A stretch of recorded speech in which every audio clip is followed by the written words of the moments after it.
Contraband. Contraband. Good night. I was going to say good morning. It's not morning at all. It is nighttime. And I never thought I'd have to make this video. And normally this is my corner for reacting to dumb shit on the internet, which I guess this counts. Whistling Diesel was done right here. Bees for Build was done right here. But we're going to talk about something totally different today.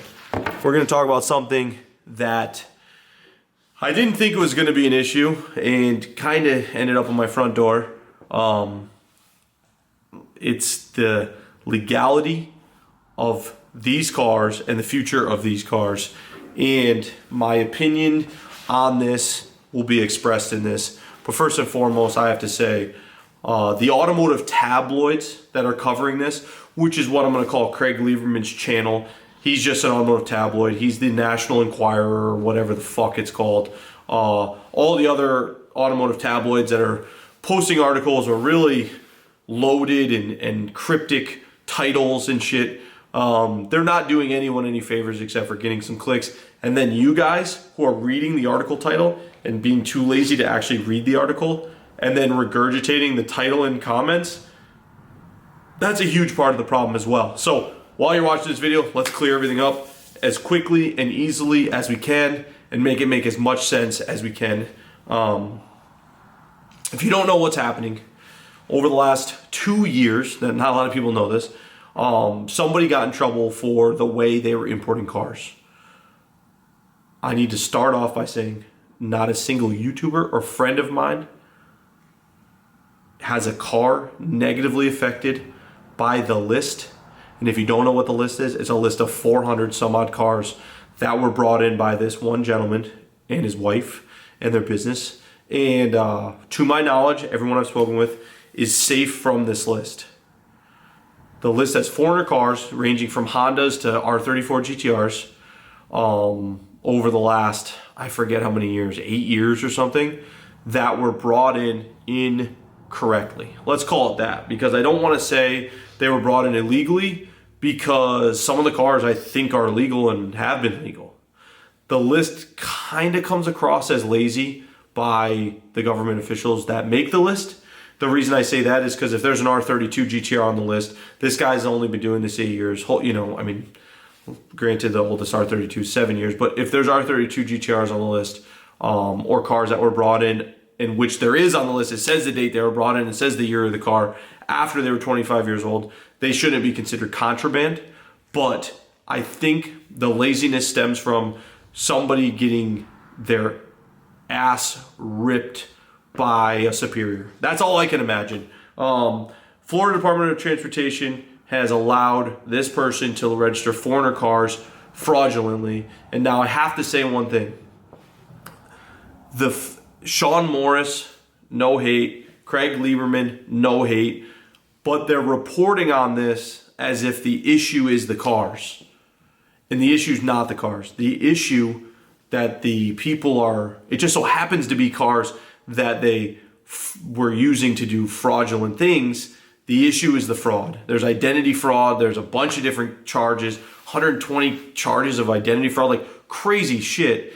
And it's not the cars. You could have brought in paper clips illegally and it would be the same thing. And it would be 2 billion paper clips brought in illegally. And some article would say paper clips are illegal now. And it's just fucking stupid. So with that being said, these tabloids are creating sensationalism and they're just trying to fearmonger. Lieberman and Morris, I believe in this video, once again, no hate.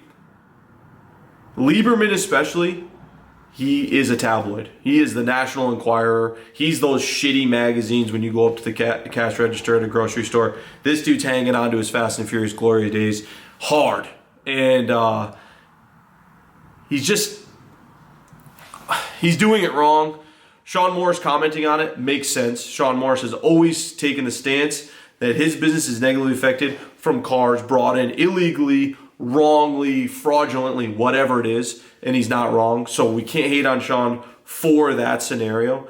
But the opinions and the different scenarios they create in their mind in this video are really far-fetched and a little a little reachy, and you know, it's whatever. It's what they're doing. They're trying to make an interesting video. But why I'm here is because it is now hitting close to home, where I have customers like, oh, I want to buy a 32. Do you think it's on the list? Or I have customers like, I had a comment today that was like, not a really good time to show your GTRs at the shop. I'm going to say it, and I don't know if I said it, but I'm going to say it again if I didn't. Not a single YouTuber that I know or any car within this shop on this property is negatively affected by this list. So I've checked them all. Customers that don't even know, I check their VIN. I love the research. I love this interesting stuff. They can make a movie about Motorex and Sean Morris and where we're at today. And with that being said, you should be cautious when purchasing any car, because there is 400 of them, especially a car right now that just pops up and seems too good to be true. Check the list. The list is out there. You can find it all over Facebook. They kind of foreshadowed or were kind of leading to like, this list might be bigger. I don't believe it is. They don't make a half list, send that out, and then at a later time make another list. This list is 2 years old. This is 2 years of investigative work from Homeland Security and Florida Department of Transportation. And to be fair, I believe it was just Florida Department of Transportation. They kicked it up to Homeland Security, and Homeland Security said, oh shit, like, we have some contraband on our hands. We need to make a fucking letterhead and send this out, this list or this thing. Once again, if you're looking at buying a car, whether it's black market or gray market, whether it's you think it's legal, it's under 25 years, it's over 25 years, just check the list. You got to just check the list, because you don't want to be caught with that hot potato.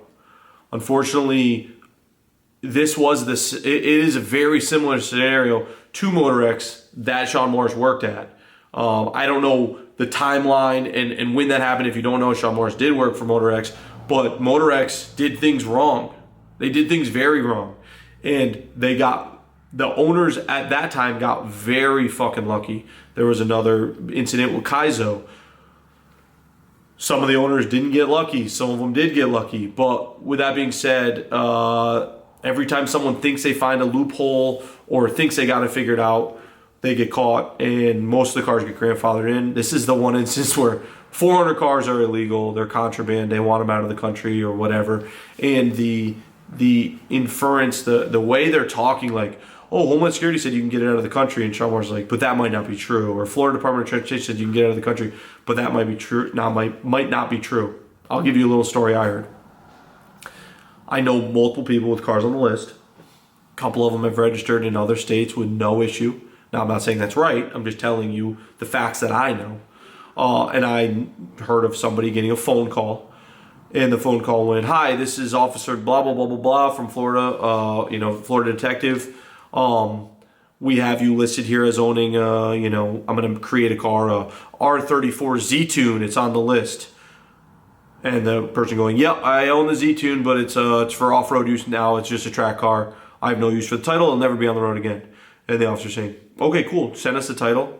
And we have no further repercussions for this. You can't drive that on the road. You knew it, whatever. And they moved on. And the officer that's listed on the list, on the letterhead, that everyone got those letters a couple months ago, that was a detective that talked to him. So I don't think there's anything more that's going to come of this, but I just don't like the idea that people are sensationalizing this and kind of fear-mongering people, and like it's going to turn into, once again, I got to talk carefully because I don't want to piss anyone off, and Sean Morris gets mad pretty easy. Sean, you know it's true if you're watching this. A marketing gimmick where you can go, hey, you can take your risk and go buy a car out there, or you can buy from us where you know it's legit. It's not a wrong. It's actually a smart point to make. It's a smart angle to take, but it's preying on people's fear, and that sucks. It's not a cool way to earn a customer. Everyone has skeletons in their closet in this import game. Every importer has skeletons in their closet. They've sold a car that was no good. That's why the Facebook group, I got screwed by a JDM importer, whatever the fuck it's called. Go check it. Go join it. Go read about all the importers that have fucked people, intentionally and unintentionally. I'm sure it's out there. So the fact that they're using this situation to gain customers just kind of sucks, in my opinion. And now the reason I'm talking about it is because I had a comment in a video, and I've filmed this video 3 times, so if I repeat myself, super sorry. A comment in a video that said, not a good time to show your GTRs. I think I did say that already. It's a perfectly fine time. Not a single car here is affected by this list. I also had 2 customers call and say, hey, you know, the 32 you have for sale, talking about me because I have a couple 32s that we have for sale for potential builds.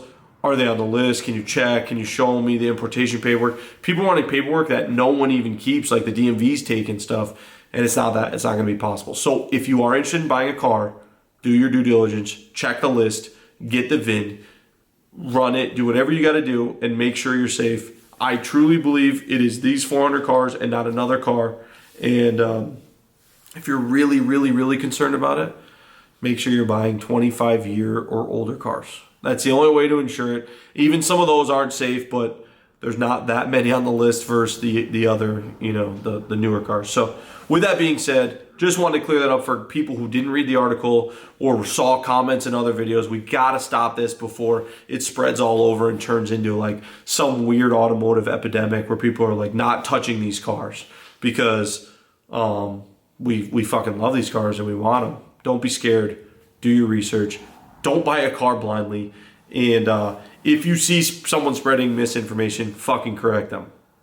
Now, what I want you guys to do, down in the comments, and this isn't to create engagement, I want to have a conversation. I want to see the number of people who know someone affected by this, were personally affected by this, what you guys would do in this situation, and what you think the government should do in this situation. The fact that over 8 years they had 400 cars slip through the cracks, and now they're like, oh fuck, like we've got to clean this up, instead of going, our bad and all those cars are good but this guy's fucked. Kind of annoying. Doesn't make any sense, and it's not my fault or your fault if you bought a R32 that's over 25 years old from Joe Schmo and the guy who brought it in wrong. It's not our fault. Just like Motor X, they did some fucked up shit.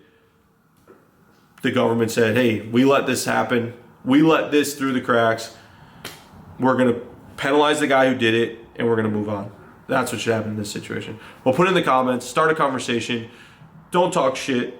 If you see somebody spreading misinformation, stop them immediately. This is just as important to us as that, you know, EPA shit. Stop it immediately, because when this shit spreads, it's a game of telephone, and I've already seen some absurd shit. With that being said, you know, nothing we can do. This kind of sucks. But I do want to say one thing. I know what these gray market dudes make for registering an illegal car. It's anywhere from $1,500 to $3,000, $1,500 to $3,000. That dude who registered 400 illegal cars made anywhere from like $600,000 to $1.2 million registering these cars. And all it took was 400 cars. Fucking wild. Anyway. Oh, I did want to give you one more metric. At one point, I heard Japanese classics sold between 40 and 60 cars a month at their peak. So if we drop that down and say it was 20 cars over the last 7 years per month average, those dudes have 1,680 cars in the country alone. That's one importer. It's not Top Rank, that's not Ray Drive Specialties, it's not all these other importers. That is one shop. So to think this list of 400 is like every car, it's not even close. Anyway, I'm gonna end the video there. I just want to talk about that. I didn't want to talk about that, but we had to talk about that. I'll see you guys tomorrow. We're getting back to R33 content, my legal R33, purchased from Craft Sport, which is one of the only importers in the country that I trust. Second would be, one of the other ones would be RevHard. Those are the only two that I trust. And with that being said, if you're looking for a 32, 33, 34 future car, Craft Sport or RevHard is the way to go. See you guys tomorrow. 33 content. Got to get ready for ours day. See you there.